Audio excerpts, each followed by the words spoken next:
मुद्दामून अशा काही वगैरे ह्या वहिनी आणि माझा परिचय म्हणजे मी त्यांची सेवा त्याच पद्धतीची असेल. मी बहिणींना पुढील नोकरीसाठी पुढील सेवेसाठी शुभेच्छा व्यक्त करतो. धन्यवाद. कसारे यांना मी आमंत्रित करतो, त्यांनी आपला सत्कार समारंभ स्वीकार करावा.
कारण परिस्थिती अशी आहे, आपल्या इथं जे कोरोना वाट तयार केलं, कोरोना वाट तयार करून 1.5 महिना होऊन गेला होता.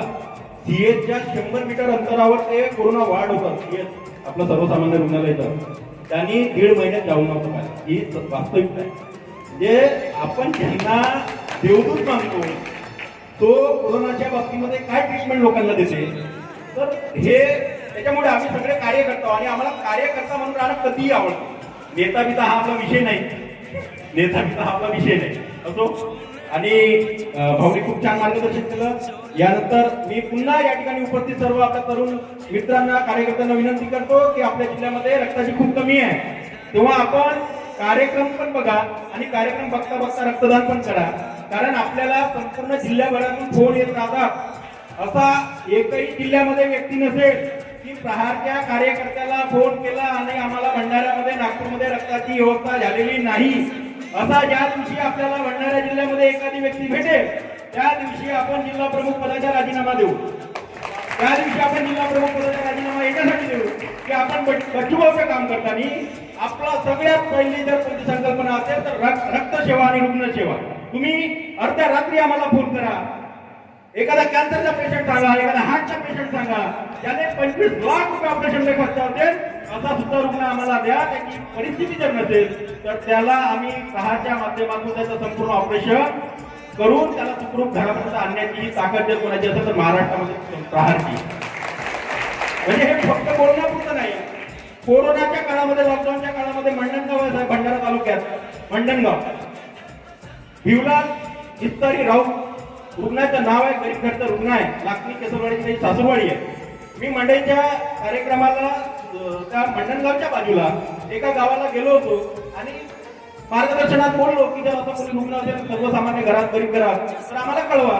त्याचा मोठा भाऊ माझ्यापर्यंत आला. कोरोनाच्या काळामध्ये नागपूरला जाणं शक्य नव्हतं, बसेस पण सगळं काय करता येईल. डॉक्टरनी भंडाऱ्याच्या आपलं सरकारी दवाखान्यात सवय आहे, रेपट नागपूर, कवनीला गेलं तर रेपट भंडारा, गडाळला गेलं तर रेपट भंडारा. व्यवस्था आहे ना 70 वर्षात. त्याला आपण तुम्ही आम्ही काय करणार. नेत्यांनी जे करून ठेवलं त्याचे सगळे पाप आहे. म्हणजे हे बोलावं याच्यासाठी लागते की आता 8 दिवसाच्या अगोदर जुनोनेचा पेशंट मोरकर नावाचा, इथं आता त्या वहिनी पण आहेत, आता तेवढं आपल्याला ते समजत नाही. जुनोनेचा पेशंट मोहरकर नावाच्या रात्री 12:30 वाजता पवनीच्या उपजिल्हा रुग्णालयातून बीपी पेशंटच्या वॉर्डला, म्हणून रात्री 12:30 वाजता मोहरकर डॉक्टरनी त्रेपट भंडारा केला. मोहरकर डॉक्टरनी, पेशंट मोहरकर. मी पेशंटच्या मिस्टरनी मला फोन केला 12:30 वाजता. माझ्या फोन 24 तास सुरू असते, कारण आम्ही रुग्णसेवेचं काम करतो.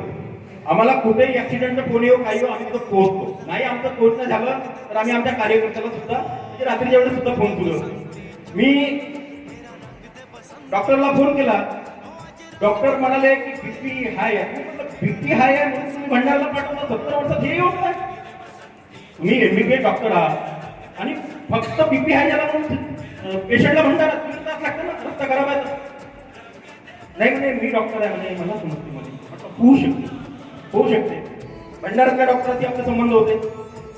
पेशंट 2 वाजता तिथं पोहोचला, आपण डॉक्टरला फोन केला, डॉक्टर म्हणे नॉर्मल आहे, 4 वाजतापर्यंत डिलिव्हरी होऊन जाईल. आणि खरंच 4 वाजता नॉर्मल डिलिव्हरी झाली. आता म्हणजे काय 70 वर्षात आपल्या सर्वसामान्य माणसाला काय भेटतं, म्हणजे डिलिव्हरी सुद्धा आपल्या सर्वसामान्य माणसाची. त्या वहिनी आहेत, त्या वहिनीला मी या सगळ्या गोष्टीचा धन्यवादच नाही, कारण त्या वहिनी अहोरात्र आमच्या भागात काम करताना त्यांनी खूप पराकष्ट केले, खूप कष्ट केले आणि आपल्या घरचं पेशंट आहे असं समजून त्यांनी काम केलं. तर अशी ही सगळी व्यवस्था आहे आणि ही व्यवस्था कुठेतरी आपल्याला परिवर्तन करायची आहे. आणि बच्चू भाऊचा नेमका तोच माणूस आहे. बच्चू भाऊ मुळात एक राजकारणी नाही आहे, कोणाला जर वाटत असेल, कारण बच्चू भाऊ कधी पांढरा शर्ट घालत नाही. कोणी जर महाराष्ट्रात म्हणेल की बच्चू भाऊ पांढरा शर्ट घालते तर तीच नाही. आणि बच्चू भाऊ नेता बिता काही नाही आहे. बच्चू भाऊ हा मुळात कार्यकर्ता आहे, कार्यकर्ता राहील आणि कार्यकर्ता म्हणून त्याला तुमचे जीवनही जगाचे आहे. तेव्हा त्या बच्चू भाऊच्या वाढदिवसाच्या निमित्त पुन्हा आपण एकदा जोरदार टाळ्या वाजवूया. आणि या ठिकाणी आपल्या कार्यक्रमाला उपस्थित मान्यवर शिवाभाऊ मुंगाटे अड्याळ हे आपल्याला थोडक्यात मार्गदर्शन करतील अशी त्यांना विनंती करतो. पाठवल्याच्या नंतर काय झालं, नागपूरला आपली टीम आहे, जशी भंडाऱ्याला नागपूरला पण आहे. नागपूरला आपण आपल्या टीमला कळवलं. एक अमोल देशपांडे नावाचा मुलगा आहे, त्याला आपण आज आमंत्रित पण केला होता इथं, त्याचा आपल्याला सत्कार करायचा होता. तुकडोजी महाराज कॅन्सर हॉस्पिटल पासून तर त्या अमोल देशपांडेचं घर 25 किलोमीटर. कार्यकर्ता कसा असला पाहिजे आणि कार्यकर्त्याची ओळख कशी असली पाहिजे. 25 किलोमीटरवरून मंडणगावचा राऊत नावाचा रुग्ण हा त्या अमोल देशपांडेच्या कोणीच लागत नाही, रक्ताच्याही लागत नाही, दूरच्याही लागत नाही. पण भंडाऱ्याच्या जिल्हा प्रमुखांनी फोन केला, म्हणजे मी फोन केला, म्हणून माझ्या प्रहारच्या टीमकडून आलेला पेशंट आणि त्याची नागपुरात सेवा करणं हे माझं काम आहे. म्हणून 25 किलोमीटर वरून त्यांना आपल्या घरून सकाळ सायंकाळच्या रुग्णाच्या नातेवाईकाला डबा पोहोचवला. आता एवढा मोठा काम कोणी करू शकते का साहेब? कारण कोरोनाचा काळ होता, हॉटेल बंद होते, खानवड्या बंद होत्या. 25 किलोमीटर पर्यंत बिवला निस्तारी राऊत नावाचा पेशंट मंडणगावच्या मागे पुढे विचारून घ्या. मी काही याच्यात खोटं सांगणार नाही, सांगत नाही. त्या माणसानी डॉक्टर त्याला ऍडमिट घ्यायला तयार नव्हते, तेव्हा बच्चू भाऊनी त्याला फोन केला, जर ऍडमिट घ्यायचा नसेल तर दवाखान्याला उद्याच्या उद्या टाला लाव, नाहीतर टाला लावायला मी येतो. कोरोनाचा काळ आहे म्हणून तुम्ही गव्हर्नमेंटची ग्रँट घेणार नाही का? मग कोरोनाच्या काळात पेशंटला पण ऍडमिट घ्या ना. हे बच्चू भाऊचे वाक्य डॉक्टर डीनला होते, तेव्हा त्यांना ऍडमिट केलं, सगळं इलाज झाला आणि तो पेशंट बरा होऊन मंडणगावला आला. त्याला आपण आज इथं बोलावलं होतं, परंतु डॉक्टरने त्यांना लाईटसाठी नागपूरला सुद्धा बोलावलं होतं, त्याच्यामुळे तो येऊ नाही शकला. तर अशा पद्धतीनं प्रार्थना हे सगळं काम, असं काम जिल्ह्यामध्ये इकडे तिकडे सुरू आहे. फक्त आपल्याही आजूबाजूला सभोवताल कधी जर गोरगरीब असेल आणि त्याला ऑपरेशन करायचं असेल, त्याच्याकडे पैसे नसतील, तर आपण एक आपला समाजमन म्हणून, सामाजिक कार्य म्हणून आपण सुद्धा आमच्यापर्यंत, तुम्ही काही नका करू, फक्त आम्हाला कळवा, म्हणजे आमच्या प्रहारच्या कार्यकर्त्याला कळवा. एवढं जरी तुम्ही केलं ना तरी तुम्ही बच्चू भाऊचं काम केलं असं आम्ही समजू. धन्यवाद. बच्चू भाऊ कडू यांना वाढदिवसानिमित्त हार्दिक हार्दिक शुभेच्छा देतो. आज प्रहार संघटनेचे कार्य पूर्ण महाराष्ट्रामध्ये चालत असतात आणि बच्चू भाऊनी खूप सुंदर अशी या वाढदिवसानिमित्त संकल्पना ठेवली की वाढदिवसाचा केक न कापता रक्तदान शिबिर, वृक्षारोपण करून माझा वाढदिवस साजरा करावा, ही खूप सुंदर संकल्पना आहे. तसेच या 2020 हा पूर्ण जगासाठी न विसरणारा काळ आहे. याआधी सुद्धा आपल्या पूर्ण जगामध्ये अशा अनेक बिमारी आली, पण या कोरोनासारख्या कधीच जगाला न सोडणारी अशी एक कोरोना नावाची कोविड-19 आपल्या पूर्ण जगामध्ये महामारी म्हणून फैलाव झाला. आणि या कोरोनामुळे आमच्या संरक्षण टीम बद्दल 2 शब्द बोलू इच्छितो. आमची संरक्षण टीम तयार होण्याची मागची कल्पना हीच होती.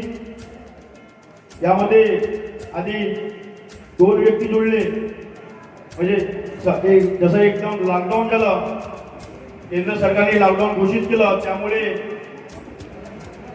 त्यांची लोकांच्या मी नाश्त्याचं, जेवणाचं, त्यांना जी परेशानी असेल त्यांची परेशानी थोड्याफार प्रमाणात आम्ही दूर करण्याचा प्रयत्न केला. थोड्या दूर सोडून सुद्धा दिलं.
आमाये हो अभिमान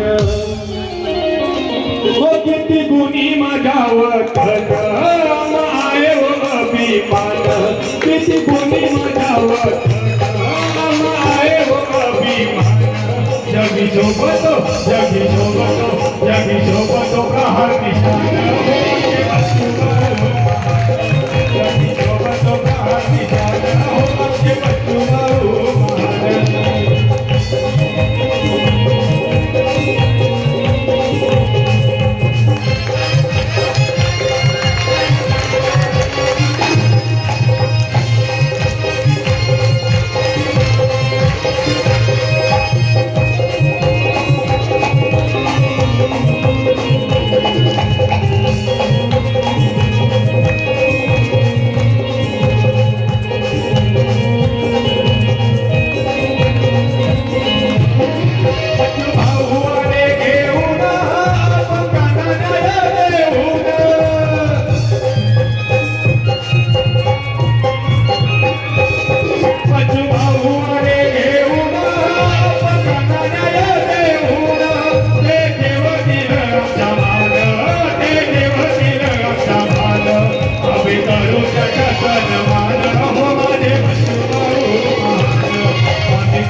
वीरों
हेळ मांडिला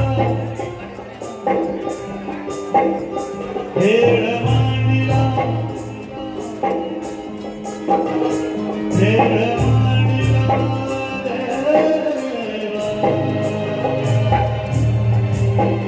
हे उसबल कर गात सार